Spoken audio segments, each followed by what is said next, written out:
को नहीं बुलाया गया। अब जब सारे देवता जाने लगे अपने अपने विमान में बैठकर, देवताओं की देवियां बड़ी सुंदर गान कर रही थी।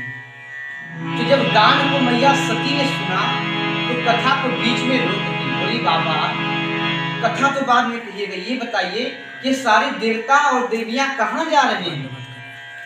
तो भगवान शंकर बोले कि देवी, ये आपके पिता हरिद्वार के कंखड़ में यज्ञ की रचना कर रहे हैं।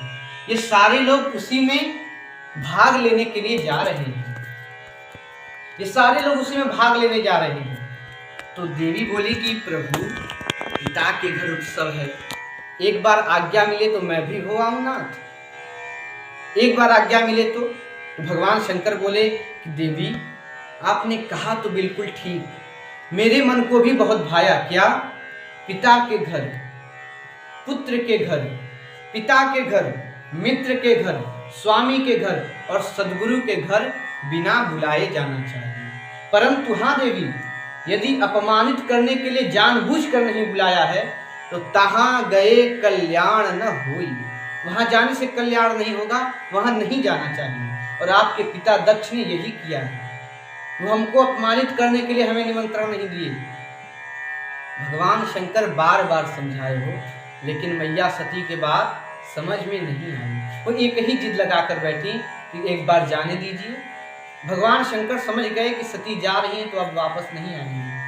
अपने दो मुख्य गणों को साथ में लगाकर माँ सती को विदा किया। अब यहाँ दर्शन करिए, यहाँ दर्शन करिए।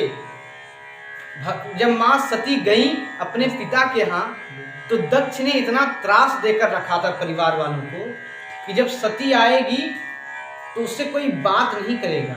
यहाँ गोस्वामी जी लिखते हैं कि पिता भवन जब गई भवानी, हर दक्ष त्रास काहु सनमा, सादर भले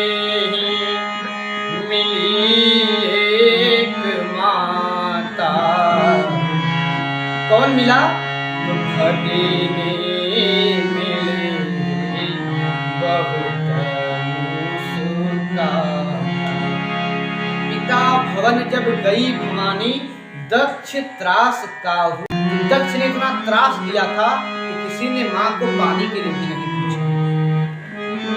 लेकिन देखिए, परिवार वाले आपका त्याग कर सकते हैं, लेकिन जिस माँ ने आपको जन्म दिया है वो माँ कभी आपका त्याग नहीं कर सकती। यहाँ गोस्वामी जी लिखते हैं, सादर भले ही मिली एक माता। जब माँ ने देखा कि मेरी पुत्री आई है, तुरंत हृदय से लगा लिया। लेकिन उनकी बहनें भी मिली हो, लेकिन कैसे मिली? अरे भगिनी मिली बहुत मुस्कुरा। उनकी बहनें तो मिली लेकिन बहुत मुस्कुरा कर मिली। लेकिन मुस्कुराना दो प्रकार का होता है। एक तो मुस्कुरा देते हैं प्रसन्नता में, लेकिन एक व्यंग्यात्मक हंसी होती है। उनकी बहनें क्या की? हंसी, बोली, अरे सती तुम भी आ गई। इसका मतलब माँ सती आपको आना नहीं था, लेकिन आप भी आ गई। उन्होंने व्यंग किया, लेकिन माँ सती ने ध्यान नहीं दिया। सती जी ने अपनी माँ से आज्ञा ली कि माँ, मैं यज्ञ मंडप की परिक्रमा लगाना चाहती हूँ। माँ ने आज्ञा दिया। सती माँ गई। जब यज्ञ मंडप में पहुंची तो देखी सभी देवताओं का स्थान बना है, लेकिन मेरे पति के लिए कोई स्थान नहीं। माँ का शरीर क्रोधाग्नि में जलने लगा। माँ ने कहा, हे देवताओं, हे ऋषियों, ध्यान से सुनो। जिसने यहाँ बैठकर मेरे पति का अपमान किया है या अपने कानों से श्रवण किया है, सुन लो, सबको दंड मिलेगा। शास्त्र कहता है, जहाँ संत की, शंभु की, संत की और श्री हरि की निंदा हो, यदि अपने भीतर सामर्थ्य हो तो निंदा करने वाले की जिह्वा काट दो। यदि सामर्थ्य नहीं है तो कान बंद करके घर चले जाओ। मेरे पति नहीं, जगत के पिता है, और इस मेरे मंदमती पिता ने मेरे पति का अपमान किया। मैं इसकी पुत्री के रूप में जीवित नहीं रहना चाहती। इतना कहकर मैया ने अपने दाहिने पैर के अंगूठे से योग अग्नि को प्रज्वलित कराया और मां के शरीर में अग्नि की लपटें खदक उठी। अस कही जोग अग्नि तनु जारा, भयउ सकल मख हाहाकारा, भयउ सकल मख हाहाकारा। इतना कहकर मैया सती ने अपने शरीर में अग्नि को प्रज्वलित करा लिया। मां का शरीर जलकर भस्म हो गया। नारद जी जाकर भगवाबा मां सती ने अपने शरीर में आग लगा ली। क्यों लगा ली? तो आपका अपमान देखकर अब भगवान शंकर को आया क्रोध। अपनी जटा से एक केश निकाल कर पटके हैं धरती पर। तुरंत वीरभद्र प्रकट हुए। बोलिए वीरभद्र भगवान की जय हो। तुरंत वीरभद्र प्रकट भये। बोले भगवान शंकर कहिए क्या है आज्ञा मेरे लिए? बोले वीरभद्र अभी जाओ दक्ष के यहाँ और अच्छा बदला चुकाना। वीरभद्र कुपित भय पहुंचे यज्ञ मंडप में। जाकर पहले जो यज्ञ के आचार्य थे भृगु महाराज, उनकी पहले दाढ़ी नोची। सारे देवताओं के किसी के दांत टूटे, किसी का हाथ टूटा, किसी का पैर टूटा, किसी की कमर टूटी। और दक्ष के साथ बड़ा गलत किया वीरभद्र ने। क्या किया?